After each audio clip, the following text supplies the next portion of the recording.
ನಮಸ್ಕಾರ ರೈತ ಬಂಧುಗಳೇ, ಇವತ್ತು ನಮ್ಮ ತೋಟದಲ್ಲಿ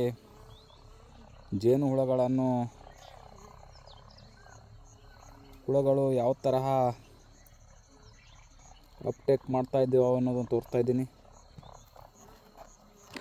ಇದು ಜೇನುಹುಳಗಳ ಪೇಟೆ.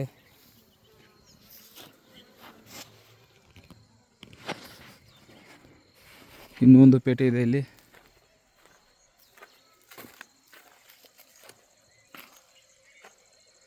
ಈ ಜೇನುಹುಳ ಬರ್ತಾ ಇಲ್ಲ ಹೊರಗಡೆ.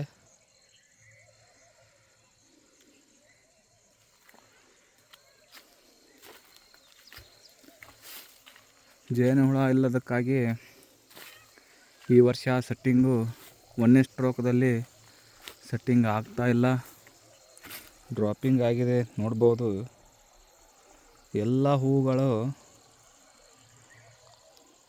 ಡ್ರಾಪ್ ಆಗಿದ್ದಾವೆ.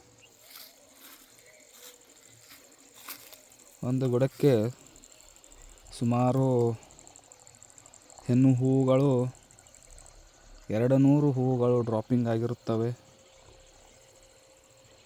ಮೇಲ್ಗಡೆ ಇರುವಂಥ ಎಲ್ಲ ಹೂಗಳು ಗಂಡು ಹೂಗಳು ಮಾತ್ರ ಉಳಿದಿದ್ದಾವೆ.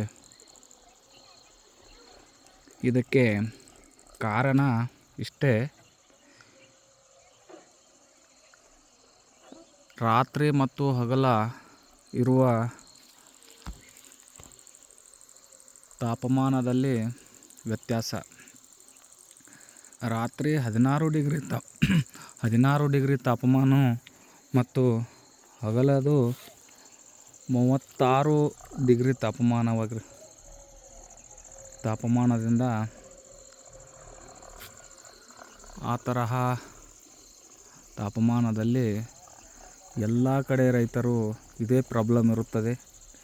ನಾನು ನನ್ನ ತೋಟಕ್ಕೆ ಎಲ್ಲ ತರಹದ ಟ್ರಯಲ್ಸ್ ತೊಗೊಂಡೆ, ಆದರೂ ಸಹಿತ ಡ್ರಾಪಿಂಗ್ ತಡೆಯೋದು ಸಾಧ್ಯವಾಗಲಿಲ್ಲ. ಯಾಕಂದರೆ ಜಾನ್ಯುವರಿ ತಿಂಗಳದ ಮತ್ತು ಡಿಸೆಂಬರು ತಿಂಗಳಲ್ಲಿ ಚಳಿಗಾಲದಲ್ಲಿ ಯಾರು ಇಥ್ರೇಲ್ ಹೊಡೆದಿರ್ತಾರೋ ಅಂಥ ಪ್ಲಾಟದವರಿಗೆ ಮಾತ್ರ ಈ ವರ್ಷ ಈ ತೊಂದರೆ ಆಗಿರುತ್ತದೆ. ಫೆಬ್ರವರಿ 1ನೇ ತಾರೀಕಿನಿಂದ ಯಾರು ಇಥ್ರೇಲ್ ಸ್ಪ್ರೇ ಮಾಡಿರ್ತಾರೋ ಅಂಥವರಿಗೆ 1ನೇ ಸ್ಟ್ರೋಕ್ದಲ್ಲಿ ಸೆಟ್ಟಿಂಗ್ ಆಗುತ್ತದೆ.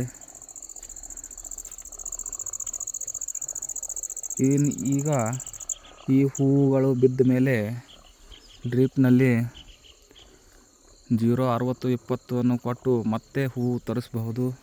ಮತ್ತೆ ಹೂ ಬರುತ್ತವೆ. ಆದರೆ ಸಹಿತ ಒಂದು 25 ದಿವಸಗಳ ಕಾಲ ಡ್ರಾಪ್ ಹೆಚ್ಚಾಗುತ್ತದೆ. ಯಾಕಂದರೆ 1ನೇ ಸ್ಟ್ರೋಕ್ದಲ್ಲಿ ಸೆಟ್ಟಿಂಗ್ ಆದರೆ ಈ ತರಹ ಸೆಟ್ಟಿಂಗ್ ಆಗ್ತಾ ಇರ್ತಿತ್ತು. ಇಲ್ಲಿ ಒಳಗಡೆ ಆಗಿರ್ತವೆ. ಪ್ರತಿಯೊಂದು ಗಿಡಕ್ಕೆ ಒಂದು 10-15 ಕಾಯಿಗಳು ಸೆಟ್ಟಿಂಗ್ ಆಗಿದ್ದಾವೆ.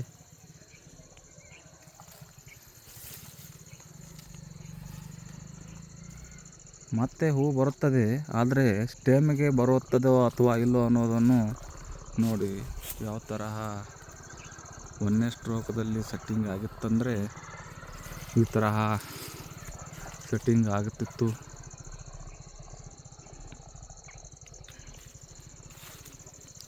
ಗಾಬರಿ ಆಗಬೇಡಿ, ಮತ್ತೆ ಹೂ ಬರುತ್ತದೆ. ಹೂ ಈ ವರ್ಷ ಎಲ್ಲ ರೈತರಿಗೆ ನಂದೇ ತೋಟದ ಒಂದು ವಿಡಿಯೋ ಮಾಡಿ ಕಳಿಸ್ತಾ ಇದ್ದೀನಿ. ಯಾಕಂದರೆ ಎಲ್ಲ ರೈತರು, ನಾನು ಅಹಮದ್ನಗರ ಎಲ್ಲ ಕಡೆ ಹೋದೆ. ನಾಸಿಕ್ಕು ಹೋಗಿದ್ದೀನಿ, ಅಹಿಲ್ಯನಗರ್ ಹೋಗಿದ್ದೀನಿ, ಔರಂಗಾಬಾದ್ ಹೋಗಿದ್ದೀನಿ. ಎಲ್ಲ ಕಡೆ ನಾನು ಎಲ್ಲ ಥರದ ಎಲ್ಲ ರೈತರನ್ನು ಭೇಟಿಯಾಗಿ ಜಾನ್ಯುವರಿ ತಿಂಗಳದ 1ನೇ ತಾರೀಕು ನನ್ನ ನೀರಿದು. ಆದರೂ ಸಹಿತ ಜಾನ್ಯುವರಿಯಲ್ಲಿ ಯಾರು ಇಥ್ರೇಲ್ ಸ್ಪ್ರೇ ಮಾಡಿರ್ತಾರೋ ಅಂಥ ಎಲ್ಲ ರೈತರಿಗೆ ಇದೇ ಪ್ರಾಬ್ಲಮ್ ಇದೆ. ಆದ್ದರಿಂದ ಯಾರು ಭಯಪಡದೆ ಸೆಟ್ಟಿಂಗ್ ಮಾಡಿಕೊಳ್ಳೋಣ. ಡ್ರಿಪ್ನಲ್ಲಿ ಹೆಣ್ಣು ಹೂವು ಬಂದ ಮೇಲೆ ರೀಸ್ಟಾರ್ಟರ್ ಎಕರೆಗೆ 1 kg ಮತ್ತು ಕರಿಬೆಲ್ಲ 2 kgದಂತೆ ಬಿಡಿನ ಸೆಟ್ಟಿಂಗ್ ಆಗುತ್ತದೆ.